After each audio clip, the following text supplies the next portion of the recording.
Hello friends, நம்ம இன்னைக்கு win win டின் busy சேனலில் 50 வினாக்கள் அதற்கான விடை. இந்த 50 வினாக்களுமே எதை பற்றினதுன்னா, நீதி கட்சி, தமிழகத்தில் பெண்களின் பங்கு, விடுதலை போராட்டத்தில் பங்கு, அவங்க எப்படிலாம் ஆக்டிவாக பார்ட்டிசிபேட் பண்ணாங்க சோஷியல் ஒர்க்கில், இதெல்லாம் தான் பார்க்க போகிறோம். திருவிக்க அவர்கள் யாரை இக்கால அவையார் என்று குறிப்பிடுகிறார்? அசலாம்பிகை அம்மையார். ஆனந்த மடத்தில் இடம்பெற்றுள்ள புகழ்பெற்ற பாடல் எது? வந்தே மாதரம். வாய்மையும் அறமும் என்ற பாடலை எழுதியவர் அசலாம்பிகை அம்மையார். காந்தி புராணம், திலகர் புராணம், பாரத தாய் போன்ற நூல்களை எழுதியவர் யார்? அசலாம்பிகை அம்மையார். உப்பு சத்தியாகிரகத்தில் கைது செய்யப்பட்ட முதல் பெண் ருக்மணி லக்ஷ்மிபதி அம்மையார். முதலில் சென்னை மாகாணத்திற்கு தேர்ந்தெடுக்கப்பட்ட பெண் யார்? அவங்களும் ருக்மணி லக்ஷ்மிபதி அம்மையார் தான், விடுதலைக்கு முன்னாடி. நீல் சிலை அகற்ற போராட்டத்தில் பங்கு பெற்ற பெண்கள் யார்? இது ஒரு டிஎன்பிசி கொஸ்டின்க, குரூப் 2ல் போன வருஷம் கேட்டிருந்தாங்க. கேபி சுந்தராமல், பத்மா சனி அம்மாள், முத்துலட்சுமி ரெட்டி, செல்வி துர்காப்பா. இதற்கான ஆன்சர் பத்மா சனி அம்மாள். இந்தியாவின் முதல் பெண் எம்எல்ஏ யார்? முத்துலட்சுமி ரெட்டி. இந்தியாவின் முதல் பெண் கவர்னர் சரோஜினி நாயுடு. முதல் பெண் சிஎம் சுஜிதா கிருபாலினி. நீதி கட்சி எதிலிருந்து ஆரம்பிச்சிருப்பாங்க? தென்னிந்திய நல உரிமை சங்கம். தென்னிந்திய நல உரிமை சங்கம் நடத்திய நாளிதழ்கள் என்னென்ன, அதாவது பத்திரிகைன்னு கூட சொல்லலாம்? ஜஸ்டிஸ், ஆந்திர பிரகாசிகா, திராவிடன். ஜஸ்டிஸ் இங்கிலீஷ் பத்திரிகை, இதை நடத்தினது டிஎம் நாயர், எம்எஸ் பூர்ணலிங்கம். ஆந்திர பிரகாஷா, தெலுங்கு பார்த்தசாரதி நாயுடு. திராவிடன் பக்தவச்சலம் பிள்ளை.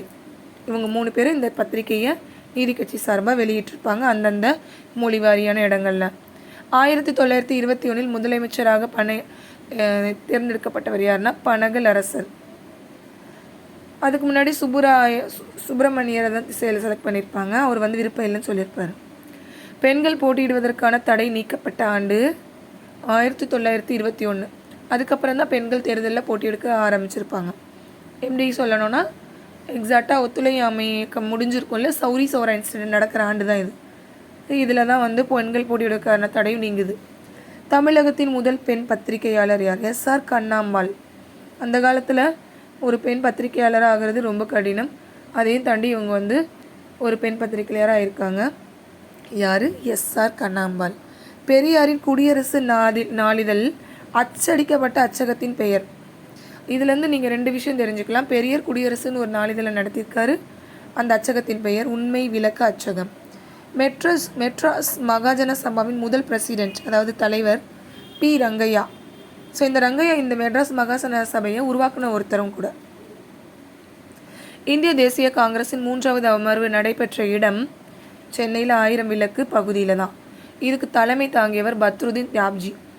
கீழ்ப்படிதலுடன் கூடிய ரயில் டீலக்ஸை விட சிறந்த மாட்டு வண்டியில் செல்வது சிறப்பு அப்படின்னு சொன்னது யார்? அன்னி பெசன்ட். அதாவது நீங்கள் எங்களுக்கு சுதந்திரம் கொடுங்க, மாட்டு வண்டியில் போகிறது கூட சந்தோஷம்தான், நீங்கள் கொடுக்குற டீலக்ஸ் ட்ரெயின் எங்களுக்கு வேண்டான்னு சொல்லியிருப்பாங்க. உதயவனம் அருகே சத்தியகிரக முகாம் அமைத்தவர் டி பிரகாசம். சத்தியகிரக முகாம்னா கேம்ப் மாதிரி போட்டிருப்பாங்க. எங்கே வச்சுருக்காங்கன்னா உதயவனம், டி பிரகாசம். ஸோ சால்ட்டு சத்தியாகிரக பற்றி நிறைய கொஸ்டின் வருது. ஜென்ரலாக நமக்கு தெரியும், இங்கே தமிழ்நாட்டில் அதை நடத்துனது காமராசர், ராஜாஜி. ஸோ அதில் பங்கேற்ற முதல் பெண்மணி யார்? ருக்மணி லக்ஷ்மிபதி. கைது செய்யப்பட்ட பெண் ருக்மணி லக்ஷ்மிபதி. இதிலேருந்து நிறைய கேள்விகள் கேட்கறதுக்கு வாய்ப்பு இருக்குது. திரும்ப ஒரே கேள்வி கேட்க மாட்டாங்கல்ல, அதனால் படிச்சுக்கோங்க. சத்தியாகிரக முகாம் தமிழ்நாட்டில் அமைச்சவர் உதயவனத்தில் டி பிரகாசம். இந்திய எதிர்ப்பு மாநாடு நடைபெற்ற இடம் சேலமில் தாங்க. மெட்ராஸ் உயர் நீதிமன்றத்தின் முதல் நீதிபதியாக பொறுப்பேற்றவர் யாருன்னா டி முத்துசுவாமி. நீலகண்ட பிரம்மாச்சாரியால் அமைக்கப்பட்ட ரகசிய சமூகம், சீக்ரெட் சொசைட்டிங்க. அதோட பேர் என்ன? பாரத மாதா சொசைட்டி. ஆதி திராவிடர்களுக்கான பிராமணர் அல்லாதோர் விடுதி யாரால் அமைக்கப்பட்டது? சி நடேசனார். அதுக்கப்புறம் தான் இந்த பேரை மாற்றுவாங்க. சென்னை வாசிகள் சங்கம் 1852 யாரால் அமைக்கப்பட்டது? காசுலு லட்சுமி நரசு ரெட்டி. இதை நீங்கள் லட்சுமி நரசு ரெட்டின்னு படிக்கலாம், லட்சுமி ரெட்டின்னு கூட சொல்லலாம். சரியா? காசுலு கொடுக்காம லட்சுமி நரசு ரெட்டின்னு கூட கேட்பாங்க.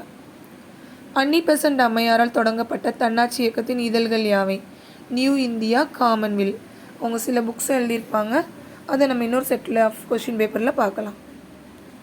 மதுரையில் தன்னாட்சி இயக்கத்தை ஏற்படுத்தியவர்கள் யாருன்னா சுப்பிரமணிய ஐயர், சத்யேந்திரநாத் போஸ்னா போஸ் தாங்க, சுபாஷ் சந்திர போஸ்ன்ற மாதிரி போஸ், அன்னி பெசன்ட், முகமது அலி ஜின்னா. தன்னாட்சி இயக்கனாலே அன்னி பெசன்ட் இருப்பாங்க.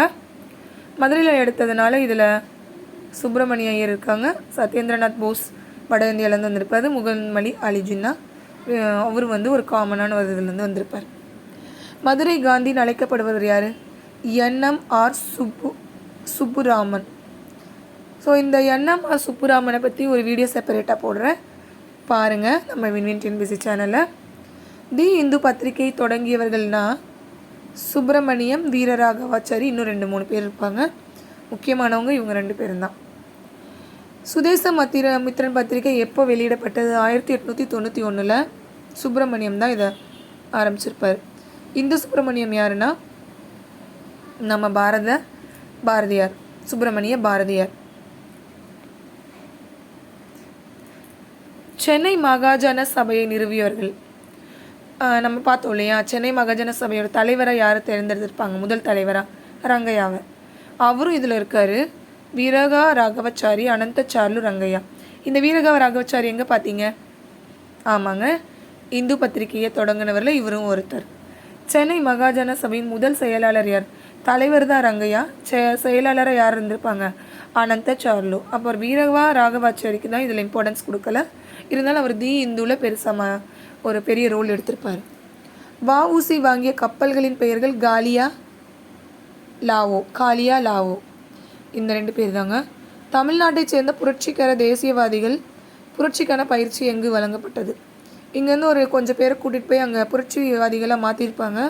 எந்தெந்த இடத்துல அவங்களுக்கு பயிற்சி கொடுத்தாங்கன்னா, இந்தியா ஹவுஸ் எங்கே இருக்குது? லண்டனில், பாரிஸ், இந்த 2 இடத்துல தான் பயிற்சி கிடச்சிருக்கோம்.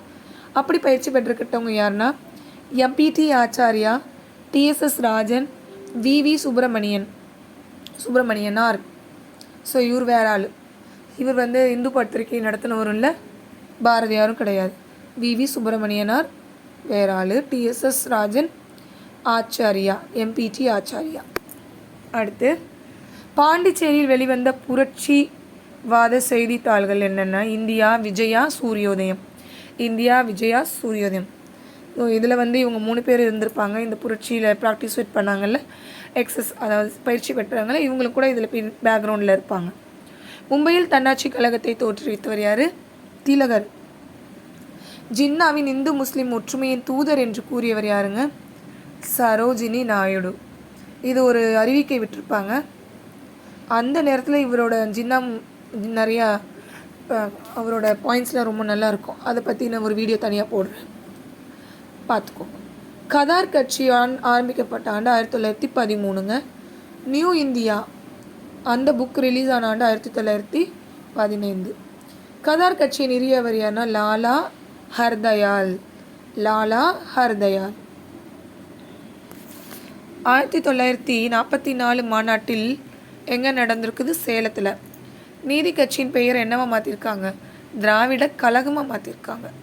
அப்போ அதோட பேர் அப்படி மாற்றினவர் அறிஞர் அண்ணா. அதுக்கப்புறம் அதை திராவிடர் முன்னேற்ற கழகமாக மாற்றிருப்பாங்க. அதுலேருந்து அனைத்து இந்திய திராவிட முன்னேற்ற கழகம் வந்திருக்கும். இப்படி அதுலேருந்து நிறைய பிரிஞ்சு வந்தது. ஆனால் திராவிட கழகம்னு பேர் மாற்றப்பட்ட ஆண்டு 1944. படியரசி திட்டம் ஒரு ரூபாய்க்கு அறிமுகப்படுத்தியவர் அறிஞர் அண்ணா. மெட்ராஸ் மாநிலத்தின் பெயரை தமிழ்நாடு என மாற்றப்பட்ட ஆண்டு 1969. இந்த தமிழ்நாடுன்னு மாற்றப்பட்டதுக்காக நிறைய தியாகிகள் இழந்திருப்பாங்க, நிறைய போராட்டங்கள் நடந்தது. ஸோ அதை ஒரு செப்பரேட் வீடியோவாக போடுறேன், கண்டிப்பாக பாருங்கள்.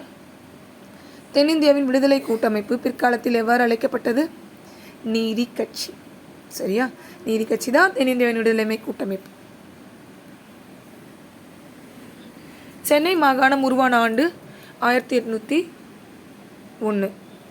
சென்னை யூனிவர்சிட்டி உருவான ஆண்டு 1857. சரியா?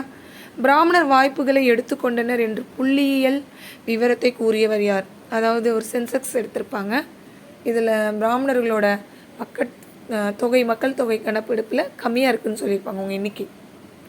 ஆனால் அவங்க தான் நிறைய போஸ்டிங்கில் இருக்காங்கன்னு சொல்லியிருப்பாங்க. இது ஒரு சென்செக்ஸ் தாங்க, புக்கில் இருந்ததை தான் நான் சொல்கிறேன். இதை சொன்னவர் அலெக்சாண்டர் ஜோர்டான் கார்டிங். இதில் அலெக்சாண்டர் மட்டும் கொடுக்கலாம், இல்லை ஜோர்டன் கார்டிங்னு கொடுக்கலாம், இல்லை வெறும் கார்டிங் மட்டும் கொடுக்கலாம். ஸோ 3 பேரையும் சேர்த்து படிச்சுக்கோங்க. இது வெளியான ஆண்டு 1913. இதுக்கப்புறம் தான் வந்து நிறைய கட்சிகள் உருவாக ஆரம்பிக்கும். சரியா? நன்றி.